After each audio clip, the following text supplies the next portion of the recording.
السلام علیکم جی. بہت ساری چیزیں ایسی ہوتی ہیں جو بظاہر آپ کو نظر آ رہی ہوتی ہیں کسی اور طرح سے ہوتی ہوئی، لیکن وہ ہوتی اور طرح سے ہیں. مثلا میں نے آپ کو اپنے ولاگ کے اندر ایک دفعہ عرض کیا تھا کہ جب تک میاں محمد نواز شریف صاحب جیل میں تھے اور ان کو گھر سے کھانا لانے کی اور اجازت تھی، تو وہ کھانا جو تھا وہ جاتی عمرہ سے بن کے نہیں آتا تھا. وہ کھانا جو تھا وہ جنرل ریٹائر قمر جاوید باجوہ صاحب کے جو سسر ہیں جنرل افتخار احمد صاحب، ان کے گھر سے بن کے آتا تھا اور پورے پروٹوکول کے ساتھ آتا تھا، اور وہ گاڑی کے اندر آتا تھا اور گاڑی اندر تک جاتی تھی. ٹھیک ہے، وہ ان کو کھانا وہاں سے بھجوایا جاتا تھا. ایک طرف جو ہے وہ نواز شریف کو، ان کی صاحبزادی کو رگڑ کے رکھ دیا گیا تھا اور ان کے لیے عدالت کے اندر کوئی بھی، عدالت کہہ رہا ہوں، جیل کے اندر کوئی رعایت نہیں تھی. ٹھیک ہے، ایک طرف یہ تھا اور ایک طرف یہ تھا کہ جناب ان کو کھانا ملوایا جا رہا ہے کہ جی ہم تو آپ کے بہت. اب دیکھیے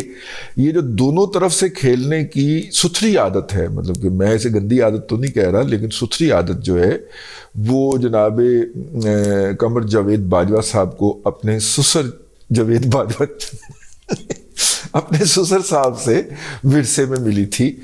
وراثت کے اندر ظاہر ہے بندے کو سسرال سے بھی تو وراثت ملتی ہے نا یار.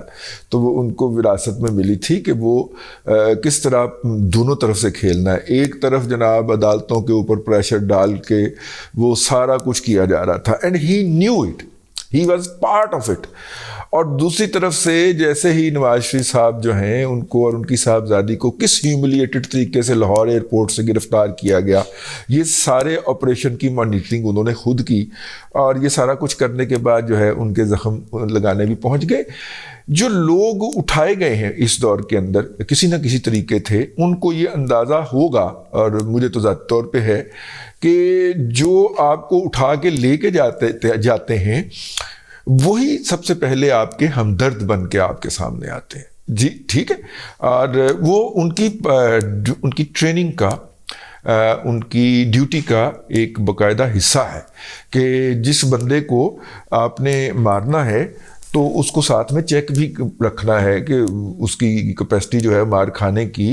یا تشدد برداشت کرنے کی وہ کہاں تک ہے. وہ پھر میرا مطلب ہے کہ ہاں ٹھیک ہے، یہ سارا اس ٹریننگ کا حصہ ہے جس کے نتیجے کے اندر یہ کیا کرتے تھے. اچھا، پھر اس کے ساتھ ساتھ نا انہوں نے ایک اور بھی کام رکھا ہوتا ہے. جس طرح تھانوں میں ہوتا ہے نا کہ افسر بکار خاص، اس نے وردی نہیں پہننی ہوتی کبھی بھی نا، وہ سول میں بیٹھا رہتا ہے، اور اکثر وہ جو تھانے کی جو اندر کوئی پریڈ شیڈ ہو جائے، کوئی سلوٹ ولوٹ ہو جائے تو وہ بھی نظر نہیں آتا، وہ ایسے ہی منشی کے پاس نا سول کپڑوں میں بیٹھا ہوتا ہے. لیکن ہوتا وہ افسر بکار خاص ہے، اور ہر ایس ایچ او نے اپنا افسر بکار خاص رکھا ہوتا ہے جو کہ مختلف اس کے لیے ڈرٹی جابز کرتا ہے، اس کے بہاف کے اوپر پیسے پکڑتا ہے، اس کے گھر میں گوشت سبزی جو ہے وہ روزانہ فریش کہاں سے جانی ہے مفت میں، اس کا اہتمام کرتا ہے. اگر آپ تھانے کا ریکارڈ جا کے دیکھیں تو اس میں اس کا کوئی ذکر نہیں ہوگا، اس کی کوئی تنخواہ نہیں ہوگی. موسٹ آف دا ٹائم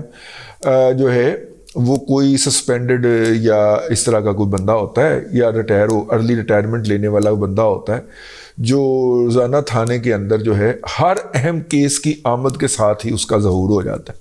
تو پھر لین دین کے تنازعات جو ہوتے ہیں وہ ڈیل کرتا ہے، وہ پارٹی سے پوچھتا ہے کہ اننے کے لے آؤ تو فروف ہے، اننے کے لے آنے. پولیس والا وردی میں بیٹھ کے اس طرح کی بات چیت بہت کم کیسز ہے جس میں کرتا ہے. زیادہ تر یہ لاہور کے تھانوں کا تو رواج یہی ہے. اور بلکہ وہ ہمارے ایک جرنلسٹ ہیں بڑے، اب تو کافی زیادہ سینئر ہو گئے ہیں، نیوز ون میں ہوتے ہیں، منور بٹ صاحب، بڑے پائے کے کرائم رپورٹر رہے ہیں جب تک وہ فیلڈ میں تھے، اب تو خیر بیورو چیف ہو گئے میرا خیال. انہوں نے ایک خبر دی تھی کہ کس کس تھانے میں کس کس ایس ایچ او کا کون سا افسر بکار خاص ہے، اور جیسے ہی اس کو تھانہ تبدیل ہوتا ہے تو وہ اپنا افسر بکار خاص بھی ساتھ لے کے جاتا ہے. ٹھیک ہے، آفیشلی اس کی کوئی پوزیشن نہیں ہوتی. اس طرح کے بندے ہی جو تھے، یہ راؤ انوار یا اس طرح کے جو لوگ تھے، راؤ انوار ٹائپ کے لوگ، انہوں نے اس طرح کی پوری ٹیمیں رکھی ہوتی تھیں جس سے وہ بندے مارنے کا کام بھی لیا کرتے تھے. یہ جو پولیس مقابلے ہوتے تھے اس میں وہ ان لوگوں سے گولی چلوایا کرتے تھے تاکہ پولیس کی وردی کے اوپر کوئی حرف نہ آئے. اچھا یہ صرف پولیس تک معاملہ محدود نہیں ہے، اس معاملے کو ایکسٹینڈ کیا جناب فیض حمید صاحب نے ہمارے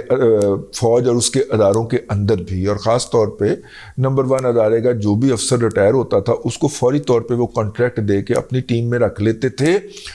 اور اس ٹیم سے وہ پھر تمام ڈرٹی جابز کرواتے تھے، مطلب یہ پارلیمنٹ کو کنٹرول کرنا، یہ جرنلسٹوں کو تشدد کروانا. خیر جرنلسٹوں کی تشدد والی پارٹی تو ابھی بیٹھی ہوئی ہے، لیکن جرنلسٹوں کو تشدد کروانا، یہ پارٹی کو اون کرنا، جو بھی ہے، جو سارے سلسلے جو کرواتے تھے وہ موسٹ آف دا ٹائم ان لوگوں سے ہوتے تھے. جب انہوں نے کہا کہ جب باجوہ صاحب نے اعلان کیا کہ ہم نیوٹرل ہو گئے ہیں، اور ہم نے بھی یقین کیا کہ دیر از نو ریزن ٹو ڈینائی، جب ایک بندہ منہ سے کہہ رہا ہے کہ یار ہم سیاست میں نہیں ہوں گے تو ہمیں ان کی بات کے اوپر یقین کرنا چاہیے. میں اس اسکول آف تھاٹ کا بندہ تھا جو کہتا تھا کہ یار جب انہوں نے کہا ہے تو ہمیں ان کی بات کے اوپر یقین کرنا چاہیے. تو میں نے ان کی بات کے اوپر یقین کیا. لیکن میرا مطلب ہے کہ اس دوران جو ڈرٹی جابز ہو رہے تھے وہ کون لوگ کر رہے تھے. مثلا اب ہمارے علم میں ایک بات آئی کہ 24 کو جو ہے وہ ایک کرنل لیاقت صاحب ہوتا ہے جو پارلیمنٹ کنٹرول کیا کرتے تھے. اچھا جی، وہ تو ان کی تو ایک ویڈیو آئی تھی نا، وہ پی ٹی آئی کی کسی ایم این اے کی امیدوار کے ساتھ، اور وہ ویڈیو اوریجنل تھی ایسے بائی دا وے. لیکن نارملی اس موقع پہ کیا یہ جاتا ہے کہ ایک اوریجنل ویڈیو پھیلائی جاتی ہے، ایک اس کے مقابلے میں فیک پھیلا دی جاتی ہے. اچھا ہم تک فیک پہنچی، ٹھیک ہے، لیکن جن لوگوں نے کرنل لیاقت کا سر لینا تھا، کرنل ریٹائرڈ لیاقت کا سر لینا تھا، اپنا کیا نام ہے، مریم کے لیے میرے منہ سے بے نظیر بھٹو ہی نکلتا ہے، اللہ تعالیٰ ان کو سلامت رکھے. تو مریم نواز شریف نے، آپ کو یاد ہے لاہور کے جلسے کے اندر نام لیا تھا کرنل لیاقت کا کہ تمہاری پارلیمنٹ چلانے کے لیے ایک کرنل رکھا ہوا ہے جس پہ بڑی مرچیں لگی تھیں ہیں. ہاں اس کے بعد ہی میرے خیال سمیچ کی دھمکی آئی تھی. ہاں یہ پیرلل سیٹ اپ جو تھا یہ بہت ایروگنٹ تھا. تو آپ دیکھیے کہ وہ ایم پی ایم این اے کو گالیاں بھی دیا کرتے تھے، ان کو بلا کے اٹھوا کے گولڑا شریف کے پاس کسی گھر کے اندر رکھ کے ان کو ٹارچر بھی کیا کرتے تھے، اور صبح ان کے بکھرے بالوں اور ستی ہوئی آنکھوں کے ساتھ جو تھے وہ ان کو لے کے بھی آتے تھے اسمبلی کے اندر، اور وہاں پہ ووٹ بھی ڈلوایا کرتے تھے ان سے اپنی مرضی کے. یہ کیمرے بھی انسٹال کروایا کرتے تھے کہ پتہ چلے کہ جس بات کا ہم نے حکم دے کے بھیجا تھا اندر انہوں نے اسی ووٹ کے اوپر ٹھپا لگایا کہ نہیں. شاہکار تھا ان کا یار، وہ جو سینٹ کا جو نو کانفیڈنس تھا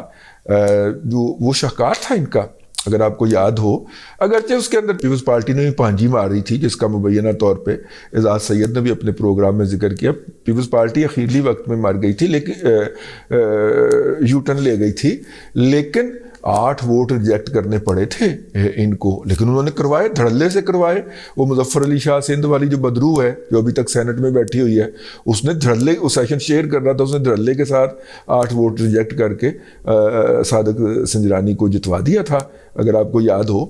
تو اس سے صادق سنجرانی کی ڈیپ پاکٹس کا بھی اندازہ ہوتا ہے نا، کو سینڈک کو لوٹ کے یہ پورا خاندان کس طرح کھربوں روپیہ اکٹھا کر چکا ہے، اور اب اس کا بھائی جو ہے وہ ایمبیسڈر لگنے کے شوق میں ہے تاکہ اس کے خلاف اس ایگزمپشن ہوتی ہے نا،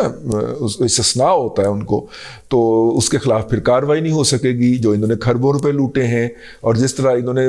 مطلب کہ کوڑیوں کے مول جو ہے وہاں سے پاکستان کے قومی اثاثہ سونا اور تانبا جو ہے وہ چینیوں کو بیچا ہے. ویسے چینیوں کو تو کسی نے نارتھ وزیرستان کا کوبالٹ بھی بیچا ہے نا، کرفیو لگا کے. یہ ساری باتیں کھلیں گی اب، ٹھیک ہے. ہاں تو ابھی تو ریکو ڈک والا کھلنا ہے. 6 ارب کا ایوارڈ جو تھا، جو $1.25 ارب کے اندر جنرل افضل نے سیٹل کر لیا تھا، وہ $10 ارب میں کیسے سیٹل کیا، اور جنرل صاحب کی جو کریکٹر اسیسینیشن کی کمپین کس نے لیڈ کی. لیکن موضوع آج کا یہ نہیں ہے. موضوع یہ ہے کہ یہ کرنل لیاقت صاحب جو ہیں یہ جناب باجوہ صاحب کے سسر کے ہمراہ لندن مقیم رہے ہیں. 24 ستمبر سے لے کے 30 سپتمبر کو ان کی واپسی ہے، اور جو ان کی ٹریول ہسٹری ہے جو نکلوائی گئی ہے ہمارے پاس موجود ہے، اس کے اندر یہ ظاہر ہو رہا ہے. اب کرنل لیاقت ریٹائرڈ کرنل کی تنخواہ لے لیں، چلیں اس نے بڑا مارا ہوگا، ہاتھ مارا ہوگا، وہ دنیا کے اندر کوالیفائی کرتا ہوگا کہ وہ عیاشی کرے، لیکن عین اس وقت موجود ہونا جب کہ جنرل افتخار صاحب جو تھے وہ وہاں پہ موجود تھے، اور عین اس جنرل افتخار صاحب کے ساتھ ان کی روانگی اور آمد جو ہے وہ پائی جانی، اور وہاں پہ جنرل افتخار صاحب آپ کو پتہ ہی ہے جو باجوہ صاحب کے سسر ہیں وہ گئے تھے ایکسٹینشن کی بھیک مانگنے کے لیے، جس پہ نواز صاحب لندن والا بابا نہیں منیا، اس طرح پٹخنی دے گئے وہ پیائی، ٹھیک ہے، انہیں دل میں کہا ہوگا بابا نکلے تو میں پہلے تینوں مبارکباد دے کے بڑا پچھتایا، ٹھیک ہے، تو پھر ایکسٹینشن لے کے آ گئے۔ تو ویسے آپس کی بات ہے کہ اس سے پہلے یہ ایکسٹینشن والی جو چیز تھی، یہ والے فارمولے مختلف بھجوائے جا رہے تھے، وہ شاہد خاقان عباسی بھی لے کے گئے تھے، اور شاہد خاقان عباسی تو ساحر شمشاد مرزا کو اپنی طرف سے چیف آف آرمی سٹاف بنوا کے اٹھے تھے میاں صاحب کے پاس سے۔ ویسے میاں صاحب کا بھی کمال ہے، سب ہر ایک کو تسلی دے کے بھجواتے تھے، ہر ایک مطمئن آتا تھا، آ کے انہوں نے اپنے خاندان کے اندر شاہد خاقان عباسی نے اعلان کر دیا کہ میں میاں صاحب نے منا آیا ہوں، اور Sahir Shamshad Mirza chief of army staff آ رہے، ٹھیک۔ ویسے وہ وڈے عہدے پہ تو وہی آئے ہیں نا جو سمبولیکلی بڑا عہدہ ہے، سیریمونیلی بڑا عہدہ ہے، اس کے اوپر تو ساحر شمشاد مرزا ہی آئے ہیں، ایڈمنسٹریٹیولی پاور وائز جو بڑا موقع ہے۔ اچھا، اس وقت جو ہے اور بھی بڑی افواہیں چل رہی ہیں، اور وہ بڑی افواہیں یہ ہیں کہ جناب آصف غفور صاحب جو ہیں ان کو DGISI لگانے کے لیے بلا کے تو حافظ صاحب نے اسلام آباد میں بٹھایا ہوا ہے، اور کسی بھی وقت ان کی نوٹیفیکیشن ہو سکتی ہے۔ یوتھیے جو ہیں اور ARY جو ہے وہ اپنی طرف سے یہ نوٹیفیکیشن اور اپوائنٹمنٹ کرا بیٹھا ہوا ہے، اور میں نے جب یوتھیوں نے یہ خبر سوشل میڈیا کے گروپوں میں ڈال دی اور اپنا سوشل میڈیا پہ شیئر کرنا شروع کر دی، واٹس ایپ کے گروپوں میں ڈال دی، میں مطمئن ہو گیا، میں کہ آصف غفور صاحب کا اس سے زیادہ بیڑا غرق اور کسی اطمینان کے ساتھ نہیں کیا جا سکتا کہ ان کے لیے پہلے ہی انہوں نے بیڑا غرق کیا یوتھیوں نے، اور بائی دا وے یہ یوتھی آصف غفور صاحب کے پالے ہوئے ہیں، انہوں نے پہلے جناب جنرل فیض حمید کے چیف آف آرمی سٹاف بننے کی سیلیبریشن کی، ٹھیک ہے، دلوں کا چیف آف آرمی سٹاف بنا کے، اور اس کی تصویریں اور جناب ایکشن، اور وہ آ رہا ہے، اب اس کو آتا ہی ایک ہے کہ کپتان آ رہا ہے، ساتھ میں فیض حمید آ رہا ہے، فیض حمید نے کپڑے پہنے ہوئے ہیں، فیض حمید شہزادہ ہے، فیض حمید چلتا ہوا یہ لگتا ہے، یہ فاتح کابل ہے، یہ فلانا ہے۔ انہوں نے ہمارے اچھے بھلے خارجہ کے تعلقات خراب کرائے یوتھیوں کی اس ٹیم نے، ٹھیک ہے، تو لڑ گئے جناب فیض حمید کا بیڑا غرق کر کے ہٹے۔ اب میری گزارش یہ ہے آصف غفور صاحب ان کو خود فون کریں کہ بھائی تہاڈی مہربانی، تسی میری حمایت نہ کرو، تہاڈی مہربانی ہے۔ اور اس وقت گروپوں کے اندر دھڑا دھڑ آصف غفور آئے گا اور آپ کی تنبیہ لائے گا اور آپ کی لال کرے گا۔ آپ نے یہ جو ہے کیا نام ہے اپنا رانا ثناء اللہ نے ہماری لال کی تھی، تو آصف غفور آپ کی لال کرے گا، وہ ISI کا DG بن رہا ہے۔ مجھے بڑا ترس آ رہا ہے آصف غفور صاحب کے اوپر، ہیں شریف آدمی ہے، رگڑے گئے، ٹھیک ہے، اور ایسے عقل مند اپنا ایسے بیوقوف دوست سے عقل مند دوست دشمن بہتر ہوتا ہے۔ کچھ لوگوں کا خیال ہے کہ نہیں، آصف غفور صاحب خود بھی اس بات کے اوپر بلیو کرتے ہیں، اور ان کا جو DG ISPR کا دور رہا ہے وہ اس بات کا مظہر ہے اور اس بات کی گواہی دیتا ہے کہ وہ اس طرح کی حرکات و سکنات خود کروایا کرتے ہیں۔ میں اس بات کو ماننے کو تیار نہیں، کوئی ذی عقل آدمی اس طرح کی حماقت نہیں کر سکتا، جس کو میڈیا کی الف بے کا بھی پتہ ہو، وہ اس طرح کی حماقت نہیں کر سکتا۔ اس طرح کی حماقت کرنے کے لیے آپ کو یوتھیا مجہول القوم الجاہلی للعقل المحدود ہونا چاہیے، ٹھیک ہے، اور مطلب آپ کی مت ماری ہونی چاہیے، آپ کی عقل جو ہے وہ معوف ہونی چاہیے، آپ کی عقل جو ہے وہ گھاس چرنے گئی ہونی چاہیے۔ اس طرح کی کوئی بھی میڈیائی کمپین چلانے سے پہلے، اور جتنے گروپوں سے، واٹس ایپ گروپوں سے، اور سامنے پڑھنے گروپ، ٹھیک ہے، جتنے گروپوں سے یہ دھڑام دھڑام دھڑام کر کے خبر آ رہی ہے، اس کا مطلب ہے اس کے پیچھے ایک آرگنائزڈ فورس ہے۔ تو بہرحال یہ جو ہے یہ مستقبل کے اندر اس سے کیا نتائج ہوتے ہیں، لیکن یہ ساری افواہیں ہیں اسلام آباد کی فضاؤں کے اندر جو چھوڑی جا رہی ہیں واٹس ایپ گروپوں کے ذریعے، اور چائے خانہ کی ٹیبلوں پہ بیٹھ کے کہا جا رہا ہے کہ تھانوں کی پتہ ہے، میں تھانوں دستا ہوں، اور پھر فریولس باتوں کے اوپر، بیس لیس باتوں کے اوپر ڈسکشن ہوتی ہے، اور ڈسکشن سے پھر ملٹیپلیکیشن ہوتی ہے، چھوٹے لگتے ہیں، چائے پی جاتی ہے، پتہ نہیں کیا کچھ پیا جاتا ہے، اور یوں محفل آگے چلتی ہے۔ میرا خیال یہ ہے کہ جو بھی یہ کیمپین چلا رہے ہیں آصف غفور صاحب کے حق میں وہ ان کے دوست نہیں ہیں. ٹھیک ہے, اللہ تعالیٰ انہیں ترقیاں مبارک کرے, ابھی ان کا بہت سارا کیریئر باقی ہے, لیکن نہیں, یہ کوئی دوستی نہیں ہے, یہ دشمنی ہے. اب تک کے لیے اتنا ہی. اگلے ولاگ کے اندر پھر آپ کی خدمت میں حاضری ہوگی. اللہ تبارک و تعالیٰ آپ کو آسانیاں کرے اور آسانیاں خلق خدا میں تقسیم کرنے کی توفیق عطا کرے.